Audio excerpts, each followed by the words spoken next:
Hey there, want to make your life easier with AI but don't know where to start? Today, I'll show you the best AI tools for beginners. Tools that can save you time, boost creativity, and even help with work or school.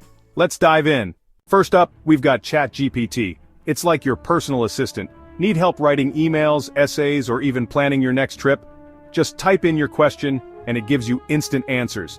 Super easy to use, just sign up and start chatting. Next, for design lovers, there's Canva.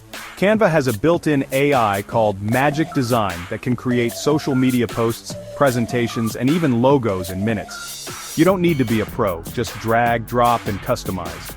Perfect for Instagram posts or small business branding. Looking for AI-powered writing? Check out Grammarly. It's like having an English teacher in your pocket. It helps you fix grammar mistakes, improve tone, and even suggest better words.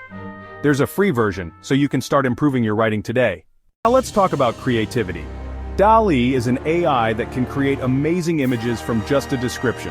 Want a picture of a cat riding a bicycle under the moonlight? DALL-E can do it in seconds. Perfect for unique art or just having fun. Finally, for task management, there's Notion AI. It helps you organize notes, brainstorm ideas, and even summarize long documents. Whether you're a student or working professional, this tool makes staying productive so much easier. And there you have it, my top AI tools for beginners. Whether you're writing, designing, or staying organized, these tools have got you covered. Which one are you excited to try? Let me know in the comments. Don't forget to like, subscribe, and share this video for more cool tips. See you next time.